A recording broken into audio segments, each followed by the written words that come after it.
What's up, guys, and welcome back to my reading journey. It's after midnight, but I have one thing I have to do every day. It's my reading. So I'm unstoppable, and we are beginning. Today we get a new story. Jimmy, Hayes, and Muriel. All right. Supper was over, and there had fallen upon the camp the silence that accompanies the rolling of corn husk cigarettes. The water holes shone from the dark earth like a patch of fallen sky. Um, Coyotes yelped. Dual thumbs indicated the rocking horse movements of the hobbled ponies as they moved to fresh grass. A half troop of the frontier battalion of Texas Rangers were distributed about the fire. A well-known sound, the fluttering and scrapping of chaparral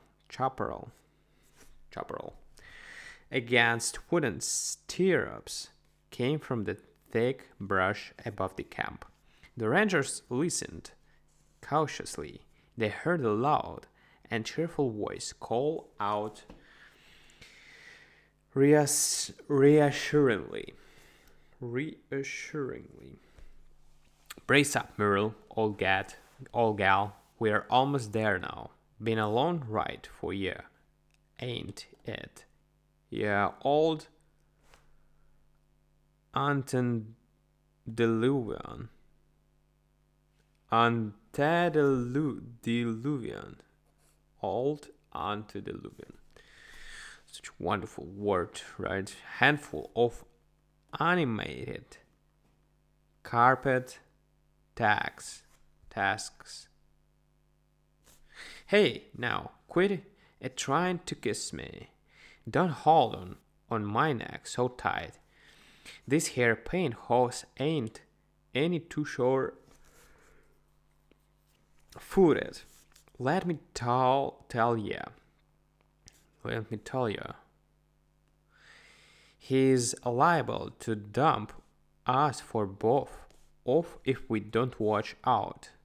2 minutes of watching brought a tired, pained pony single-footing into camp.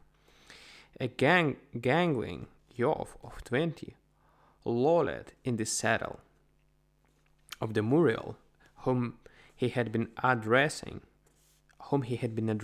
Nothing was to be seen. "Hi, fellow," shouted the rider cheerfully. "This here is a letter, fair Lieutenant Manning." He dismounted, unsaddled, dropped the coils of his sake rope, and got his hobbles from the saddle horn, while Lieutenant Manning, in command, was reading the letter. The newcomer rubbered solicitously at some dried mud in the loops of the hobbles, showing a consideration for the forelegs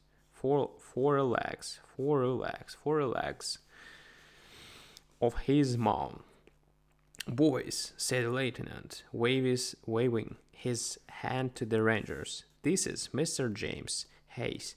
He is a new member of the company. Captain McLean sends him down from El Paso.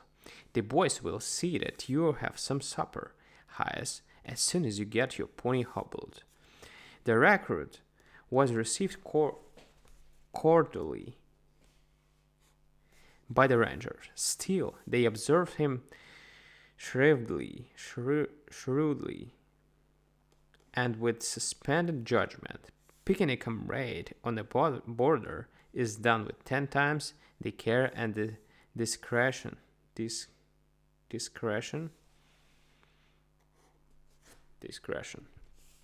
with which a girl chooses a sweetheart. On your side, kickers, nerve, loyalty, aim, and coolness, Your own life may depend many times. After a heavy supper, Hayes joined the smokers about the fire. His appearance didn't settle all the questions in the middle of his brother ranchers. They saw simply a loose, lank youth with tow-colored, sunburned hair and a very brown, ingenuous face that wore a quizzical, good-natured smile. "Fellows," said the new ranger, I'm gonna introduce to you a lady. Introduce, probably the same word. A lady fine of mine. Ain't ever heard anybody call her a beauty, but you're all admit she's got some fine points about her. Come along, Muriel." He had opened the front of his blue flannel shirt. Out of it crawled a horned frog. A bright red ribbon was tied jauntily around its spiky neck. It crawled to its owner's knee and sat there motionless. "This here Muriel," says Hayes, with an oratorical wave of his hand, "has got qualities.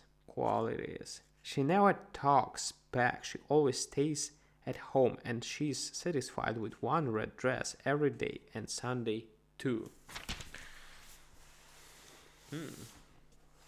We get the second part marked right here. I don't have to split the story by parts myself. All right. "Look at that blame insect," said one of the ranchers with a grin. "I've seen plenty of them horny frogs, but I never knew anybody to have one of for a side partner. Does the blame thing know you from anybody else?" "Take it over there and see," said Hayes. "The stumpy little lizard known as the horned frog is harmless. He has the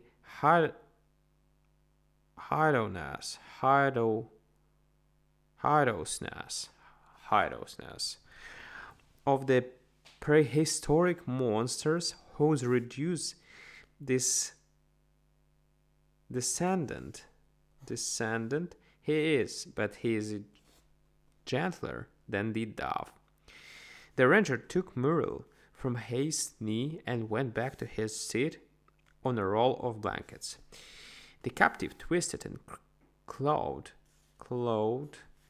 and struggled vigorously in his head. After holding it for a moment or two, the ranger set it up on the ground.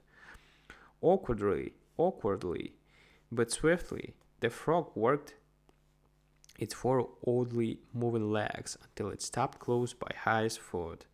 "Well, dang my hide," said the other ranger. "The little cuss, CUSS,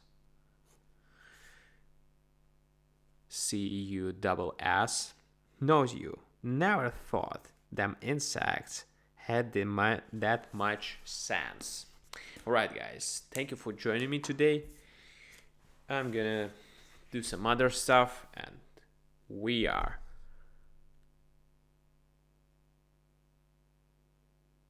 okay. We will be here tomorrow. I'm gonna read. So, thank you for joining. Bye.